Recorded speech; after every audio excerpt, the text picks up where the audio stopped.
Docteur Daniel Guggenheim, bonjour, Boker Tov. Bonjour. Alors nous sommes mercredi, d'ordinaire vous êtes ici à mes côtés pour cette chronique hebdomadaire économique, mais bien entendu la situation nous oblige à nous séparer provisoirement et à être en contact uniquement par téléphone. Nous essayons de respecter au maximum les mesures annoncées par le gouvernement israélien et c'est la raison pour laquelle vous n'êtes pas ici ce matin dans notre studio, mais nous allons tout de même essayer de profiter de votre expérience et de votre expertise en particulier pour mieux comprendre un peu les derniers développements économiques liées à la crise du coronavirus. Et je voudrais avec vous que l'on commence par les mesures annoncées avant-hier par Benjamin Netanyahou, des mesures économiques. Il a annoncé un rétrécissement très sérieux du secteur public, un rétrécissement également du secteur privé de quelques 70%, et puis le maintien des secteurs d'urgence. Et alors, bien entendu, parmi les auditeurs qui nous écoutent, je suis sûr qu'il y en a certains qui craignent pour leur emploi, pour tout simplement leurs finances, et je voudrais que nous essayions de voir un peu quelles sont les répercussions et si, à votre avis, après les mesures annoncées, comme par exemple le virement d'une allocation unique de 6 000 shekels pour les indépendants, des mesures concernant, je vous le rappelle, les salariés qui ont été mis au chômage et qui pourront recevoir très rapidement des allocations chômage, est-ce que vous avez le sentiment que le gouvernement fait ce qu'il faut pour essayer, on va dire, d'atténuer la gravité de cette situation sur le plan économique? Oui. D'abord, rebonjour. Et vous avez posé, comme d'habitude, dans votre introduction, l'ensemble du problème. D'abord, je ne voudrais pas oublier de souhaiter bonne santé à tous nos auditeurs et ma compassion, surtout à ceux qui sont seuls ou qui doivent tout seuls prendre des décisions, c'est pas facile. Et donc, nous essayons ici, dans notre quart d'heure, de pouvoir les aider. Vous avez d'abord parlé, c'est évident, du sujet pour les gens, les répercussions économiques que le gouvernement a essayé d'atténuer il y a 2 jours par certaines mesures. Alors, d'abord, je voudrais parler au niveau des employés, des salariés, que vous avez peut-être entendu. Chaque jour maintenant, c'est au moins 10 000 personnes qui se trouvent en ce qu'on appelle en hébreu chalat, et ça pourrait dire chômage technique. Congé sans solde, voilà. Et ce qui permet immédiatement, d'après les nouvelles lois, et ça c'est très très bien, de pouvoir recevoir immédiatement, seulement si on a travaillé 6 mois au lieu d'1 an avant, immédiatement ce qu'on appelle les demi installa, c'est-à-dire le chômage. Encore une fois, ce n'est pas tout le salaire qu'on aurait dû recevoir, que les gens devaient recevoir, c'est pour leur permettre de sortir la tête de l'eau. Et c'est très important et que les employeurs et que les employés collaborent parce qu'il y a des papiers à remplir. Maintenant, et je préviens tous les auditeurs, il y a eu, je ne sais pas si vous en avez parlé, une très grande charge sur les sites de la Reshuta Tasuka, c'est-à-dire de là où il faut s'inscrire pour le chômage. Et ils n'ont pas pu noter tous les gens qui se sont mis en chômage technique puisque c'est venu ensemble. Et donc il ne faut pas désespérer, il faut essayer et voir immédiatement aussi avec les bitoirs soumis avec l'assurance sociale comment on peut faire. Ça, c'est au niveau des employés. Quelque chose de très, très important qui a été donné aussi pour les allègements que vous avez parlé pour les entreprises. Alors, ils ont décidé au niveau des entreprises, leurs représentants, de ne faire aucun licenciement jusqu'à la fin du corona, c'est-à-dire licenciement technique. Ce qu'on a dit khalat, oui, mais pas renvoyer la personne. Et ça, c'est très important pour les gens parce que nous reviendrons, j'espère, là-dessus. Prendre en ce moment ce qu'on appelle les pitsoïm, c'est-à-dire lorsqu'on a été renvoyé, on a le droit de prendre de l'argent qui était fait pour ça, comme on est au chômage. Oui. C'est catastrophique parce que ça a perdu énormément d'argent puisque cet argent avait été en grande partie placé en bourse et vous avez entendu sûrement, on en reparlera, que la bourse a beaucoup baissé. Ça, c'est au niveau des employés. Au niveau, vous avez parlé des indépendants. Alors d'abord, je tiens à mettre en garde. Malheureusement, vous savez, quand il y a des annonces comme les 6 000 shekels, alors les gens, ils voient tout de suite l'argent arriver. Non. J'ai demandé à des gens qui sont liés avec les impôts, cette masse, et elle a eu bien sûr énormément d'appels. Ce n'est pas vrai. D'abord, ce n'est que dans 2 semaines à peu près que le ministère des Finances pourra faire l'application qui permettra de savoir comment ils répartiront ces 6 000 shekels. Il n'est pas évident que les critères ne soient pas du tout décidés et de savoir, parce qu'il y a des gens peut-être, vous pensez bien les macolettes, les épiceries, les super, à mon avis, n'ont pas eu de problème. Donc ça ne va pas être quelque chose qui sera donné à tout le monde. Ça sera donné si quelqu'un, surtout sur les gens que l'État a demandé de ne pas travailler. À ce moment-là, par exemple, c'est un exemple, quoi. C'est pour ça que je conseille à tout le monde d'ailleurs de demander à son expert comptable ou à celui qui est son UETSMA, c'est-à-dire celui qui le conseille fiscalement, qui se renseigne et qui fasse tous les papiers déjà maintenant pour que quand l'argent sera donné, qu'il le fasse. Maintenant, quelque chose que oui, il a été donné, très important, et ça c'est évident que ça sera fait, c'est pour les indépendants qui bien sûr maintenant n'ont pas d'argent, beaucoup d'eux reçoivent pas l'argent normalement, tout ce qui est impôts locaux, tout ce qui est électricité et eau, ils peuvent ne pas payer à la fin du mois.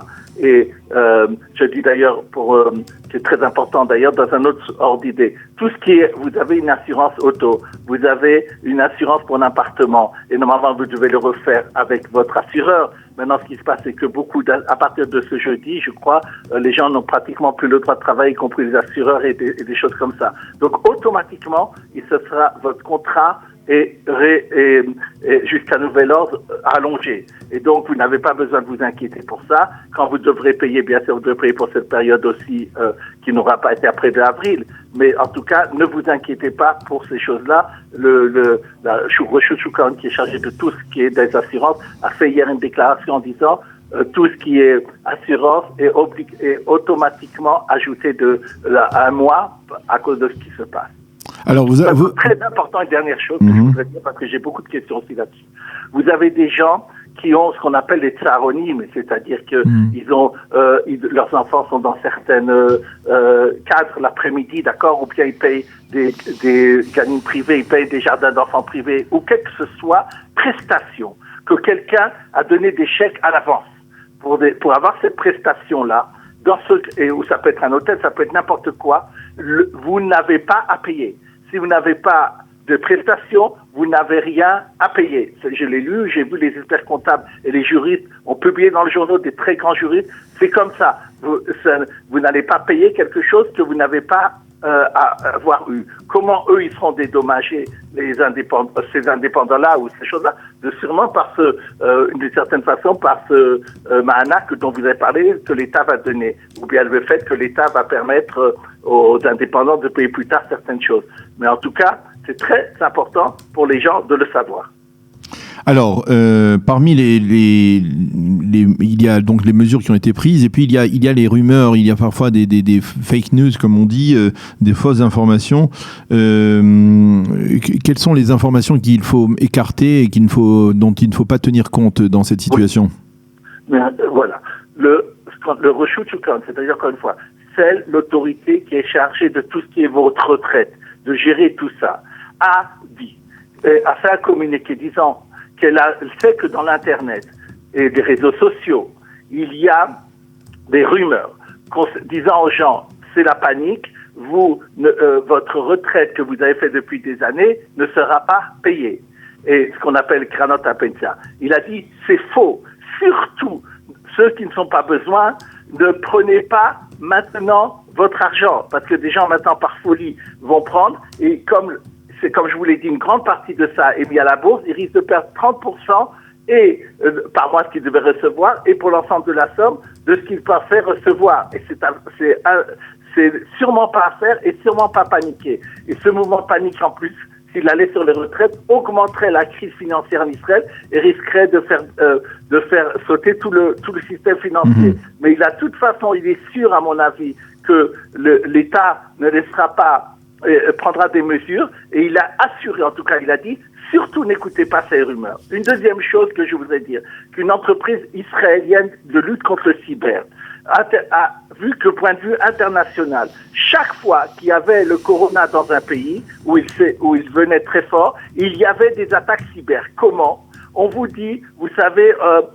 si vous voulez tel renseignement, ou bien on va vous donner de l'argent pour ça, ou des choses comme ça, et à ce moment-là, on demande quelques petites choses, et ça leur permet de rentrer sur votre site internet et de prendre messages, les sismas, de prendre des codes et de rentrer même dans votre compte en banque. Donc surtout, ne rentrez pas dans des sites et ne répondez à aucune question de quelqu'un que vous ne connaissez pas. Si vous voyez quelque chose comme ça, vous demandez à votre assureur, vous demandez à votre conseiller financier. Normalement, ils doivent vous répondre. Chacun a mis une possibilité pour les gens de pouvoir répondre, que ça soit par WhatsApp, que ça soit par téléphone ou par mail. Surtout, ne vous fiez pas à un site ou à quelque chose que vous ne connaissez pas. Alors, il y a une dernière question que je voudrais vous demander. Il y a bien entendu, on parlait tout à l'heure de la chute des places boursières. Où on en est aujourd'hui, par exemple, par rapport à la place boursière à Tel Aviv? Et est-ce que, hier, tout simplement, dites-moi si je me trompe, mais il me semble qu'à New York, la Wall Street est légèrement remontée. À quoi doit-on s'attendre? Est-ce que l'on va assister à un down ici, dans cette situation dans les places boursières, et quel est l'impact en Israël en particulier? Oui. Alors, je vais vous dire la chose suivante. Il faut être extrêmement prudent d'abord. Ce que vous avez dit est vrai, que hier, les bourses américaines ont augmenté de 5-6%, et il y a des sociétés qui ont augmenté de 10% aussi. Pourquoi? Parce que le gouvernement américain, à part les 500 milliards qu'il avait dit de dollars la veille, a dit que maintenant il s'agit de plus que $1 trillion, 1,2 trillion de dollars qui mettent justement pour alimenter le marché financier en Amérique, les bourses ne s'écoulent pas. Alors, il y a eu un rebond. Je vous l'ai dit plusieurs fois. Dans cette crise, il y a eu plusieurs fois des rebonds. Ce qu'on appelle, en anglais, il y a un mot, les chats morts. En hébreu, c'est le piège du miel. Il faut voir s'il s'agit d'un jour parce qu'il y a eu une mesure, ou s'il s'agit vraiment qu'il y a eu maintenant de nouveau confiance dans les marchés financiers. Il faut pas se fier à ce qui se passe un jour. On ne sait pas ce qui va se passer sur la bourse de Tel Aviv aujourd'hui. Il peut y avoir des spéculations parce que hier, en tout cas, la bourse de Tel Aviv s'est un peu reprise à la fin, mais c'était extrêmement 1 ou 2% et à la fin, parce qu'elle a vu que Wall Street augmentait. Il faut être extrêmement prudent. Je tiens à dire que ce qui est très très grave, c'est que surtout les petits porteurs ont fui le marché en panique. En général, tous les crises qu'on a eues, les pires qu'on a eues, même 2001 et autres, au bout d'un certain temps, sans doute 1 an, on est revenu même à des sommets plus importants de ce qu'on avait. Il y aura sûrement des plans de relance dans le monde entier et de croissance. Donc, si quelqu'un n'a pas d'argent, je lui ai déjà dit, il vaut mieux pas qu'il regarde son portefeuille en ce moment. Il faut savoir, et c'est très très grave, il y avait au moment avant la crise 345 milliards dans ce qu'on appelle les SICAV en Israël, Kranot et Manut. Un quart de la valeur en un mois est parti. Une partie, c'est parce que la bourse est partie. Une partie, c'est parce que les gens, par journée, retirent 4 milliards de shekels. Et donc, ils peuvent dire, oui, mais moi, j'ai perdu moins que ce que je perdrais. Mais des fois, ils reviennent. Malheureusement, ces gens-là reviennent quand c'est très haut. Oui. Il faut consulter son conseiller financier. Et donc, et ne pas agir par le truc. Je dis pas que, je ne suis pas à la place de chaque personne, que chacun fasse ses calculs, mais qu'ils regardent ce qui s'est passé dans le passé et surtout qu'ils n'agissent pas par frayeur. Ça me rappelle les gens qui vont maintenant ruiner dans les machins, acheter des papiers de toilette, qui est plus de cas psychiatrique qu'autre chose. Il faut agir par la tête et non pas par le cœur en ce moment. Alors, dernière question, 1 minute, s'il vous plaît, Daniel. Le shekel, dans tout cela, eh bien, il continue à se renforcer. Expliquez-nous pourquoi. Non, à dévisser. À dévisser, pardon. À dévisser, oui. Oui, bien sûr, à se dévisser, bien sûr. Ce sont les monnaies étrangères qui se renforcent, oui, effectivement. Le dollar est à 3,85 ce matin, et l'euro était même jusqu'à hier jusqu'à 34,30 où il a un peu baissé. On le voit d'ailleurs. Quand les bourses remontent un petit peu, le shekel se ressaisit, il a un petit peu remonté ces quelques heures qui viennent. Parce que, comme je l'ai expliqué plusieurs fois, le shekel est extrêmement lié aux bourses américaines, surtout aux bourses technologiques. Et comme ils ont énormément augmenté, on a demandé ici aux investisseurs financiers, les bourses américaines, ont demandé de mettre ce qu'on appelle des marges, c'est-à-dire de mettre beaucoup de dollars. Ils ont dû immédiatement acheter du dollar, qu'ils n'ont pas trouvé d'ailleurs. La Banque d'Israël n'a pas donné assez aux gens qui le demandaient, aux institutions, à tel point que les banques offrent aux clients maintenant des dépôts en dollars avec un intérêt très important.